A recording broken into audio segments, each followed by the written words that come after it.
तो dear students, जब मैंने ये पहली बार वीडियो डाली थी और ये कहा था कि जो गुणांक हैं मेरे हिसाब से वो जनरल के 68.18, ओबीसी के 64.10, एससी के 60.5 और एसटी के लगभग सभी विद्यार्थी पास हैं, तो बहुत सारे यूट्यूब चैनल्स में सब बच्चों ने देख के ये बताया कि सर सारे के सारे यूट्यूब चैनल तो ज़्यादा बता रहे हैं, सब में ज़्यादा कट ऑफ गया है, ज़्यादा गुणांक गए हैं, ऐसा आपके वाले में कम क्यों है।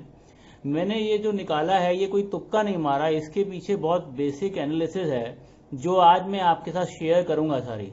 तो ये जो मैंने आपको मार्क्स बताए हैं, जितने भी गुणांक जो बताए हैं, जनरल के 68.18, ओबीसी के 64.1, एससी के 60.5 और एसटी के लगभग सभी पास हैं, ये बहुत कुछ सोच के बनाए हैं और देखते हैं कि ये कट ऑफ कितनी कम क्यों है। अब देखिए जरा पूरा विश्लेषण ध्यान से देखिए। सामने देखें तो टोटल क्वालिफाइड जो स्टूडेंट्स हैं वो लगभग 1,46,060, लगभग नहीं पूरे के पूरे 1,46,060 हैं और टोटल पोस्ट हैं लगभग 69,000, पूरी 69,000। यानी कि दोस्तों हर सीट, हर 2 विद्यार्थियों पर एक विद्यार्थी चयनित होगा। तो एक बात तो क्लियर हो गई कि जो सीट है वो लगभग दुगनी है पोस्ट से। तो अगर मैं हायर साइड पे यहीं से पहले यहीं पे विश्लेषण कर लेते हैं, अगर मैं ये देखूं कि ज्यादा से ज्यादा और कम से कम, तो मैंने ये पाया है कि औसत अंक, अगर मैं औसत अंक लूं जो प्राप्त किए हैं लोगों ने, वो 106 107 अंक औसत प्राप्त किए हैं अधिकतम बीएड या बीटीसी मिला के, और न्यूनतम अगर मैं बात करूं जो वो है वो करीब 97 98। तो यानी कि एवरेज जो निकल के आएगा वो 100 के आसपास आता है, 66 के आसपास आता है।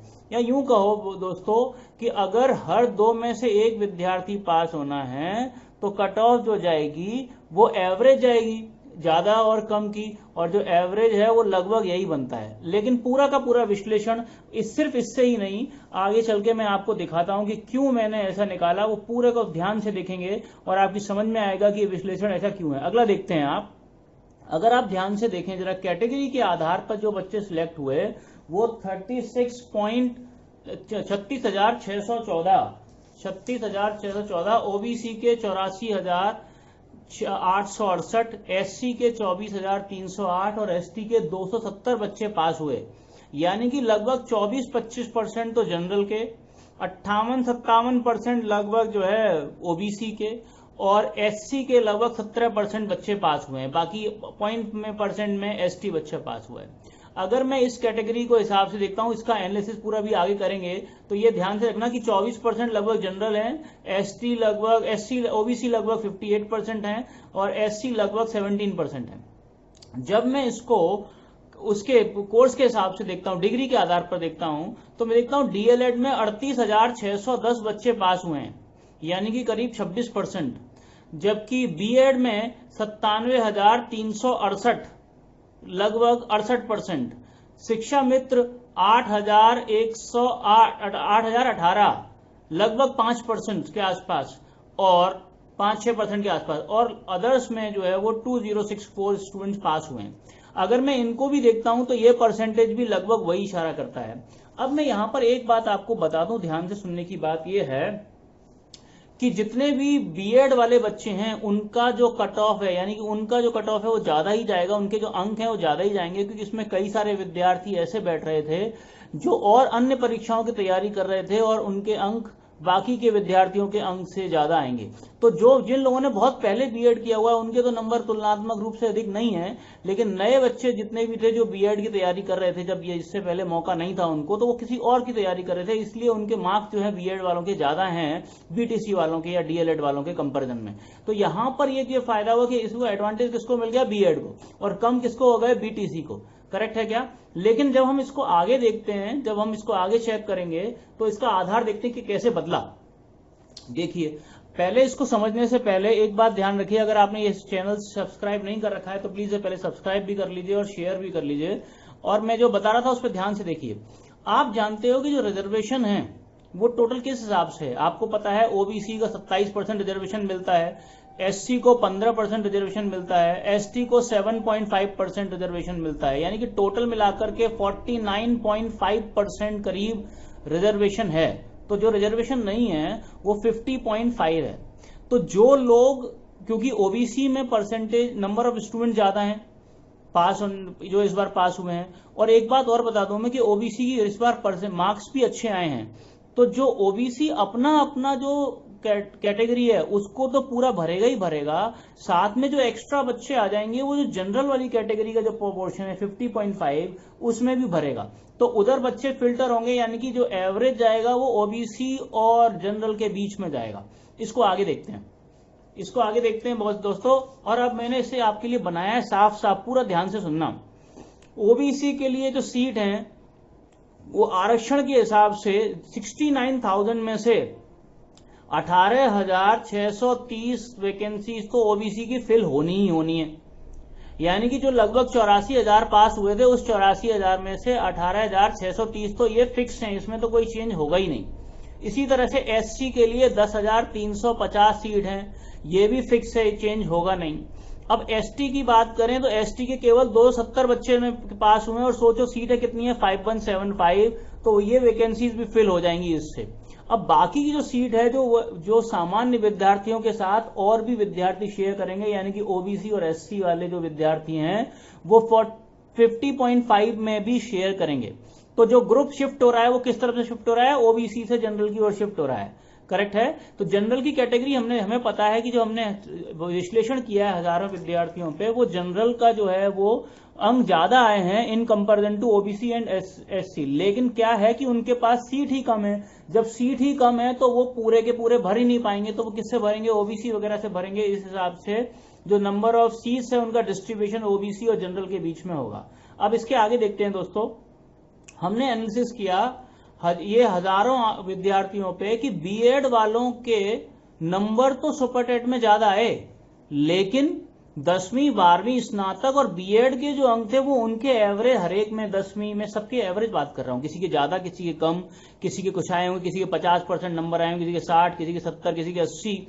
लेकिन मैं एवरेज बात करूं तो हर विद्यार्थी जो मैंने बीएड में लिया है, औसतन अगर मैं सारे विद्यार्थियों देखता हूं तो 10वीं 12वीं ग्रेजुएशन और बीएड में उसने हरेक में एवरेज 60% अगर नंबर पाए हों तो उसका यहां पर गुणांक हो जाता है विद्यार्थियों 24। जबकि यही गुणांक अगर मैं बीटीसी के लिए चेक करता हूं तो बीटीसी के 10वीं 12वीं स्नातक बीटीसी में जो बच्चे आते हैं वो फ्रेश होते हैं, नए होते हैं, क्योंकि वो उन्होंने अभी सब कुछ किया है, तो उनके नंबर ज्यादा आते हैं तुलनात्मक रूप से बीएड वालों के। तो बीटीसी वालों को जो एकेडमिक है उसमें जो गुणांक है उसमें 70 के आसपास मैं मानता हूं, 10% 10वीं 70%, 10वीं में 12वीं में भी 70%, ग्रेजुएशन में भी 70%, बीटीसी में भी 70%, तो इनका मिलाकर के गुणांक होता है 28। तो बीएड का जो गुणांक हो रहा था वो हो रहा था 24 और बीटीसी का जो गुणांक हो रहा है वो 28। ये सिर्फ एकेडमिक की बात कर रहा हूं।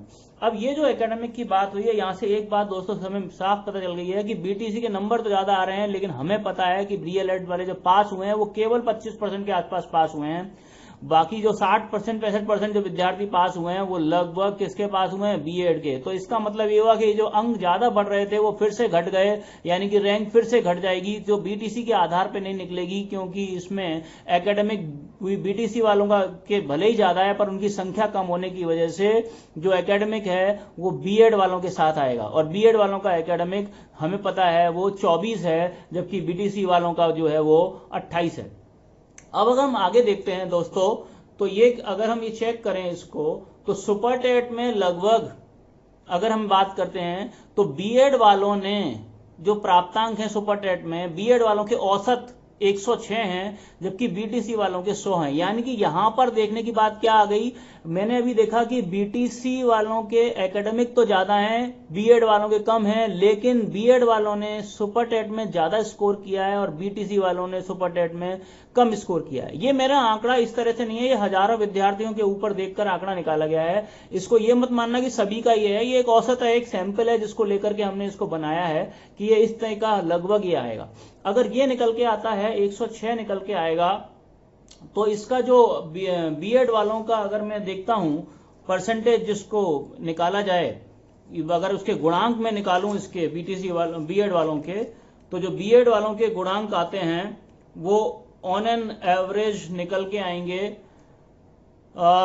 60 66 के आसपास निकल के आएंगे, 66 के आसपास निकल के आएंगे, और जो 70 के आसपास निकल के आएंगे, 70 के आसपास 71% के आसपास निकल के आएंगे, जबकि बीटीसी वालों के लगभग 66 के पास निकल के आएंगे। तो अगर मैं 70% उनका नंबर है उसके अगर मैं गुणांक निकालूं और 60 से मल्टीप्लाई करूं तो लगभग 42 गुणांक तो जो है वो बीएड वालों का आ रहा है, और बीटीसी वालों का लगभग 39 के आसपास आ रहा है, 39.3 के आसपास आ रहा है। तो इसका मतलब ये हुआ कि बीएड वालों के गुणांक इसमें बढ़ गए और बीटीसी वालों के इसमें गुणांक कम हो गए, लेकिन बीटीसी वाले पहले से ही एकेडमिक में ज्यादा स्कोर कर चुके हैं। तो दोस्तों अब हम ये नोटिस कर लिया कि बीएड और बीटीसी का एवरेज बराबर हो गया, क्योंकि किसी ने स्कोर ज्यादा किया सुपर टेट में, किसी ने एकेडमिक में, तो एवरेज जो है वो ऑलमोस्ट खिसक करके 6 अभी हमने देखा था 70% और 66 के बीच में आया, लगभग 68% आया।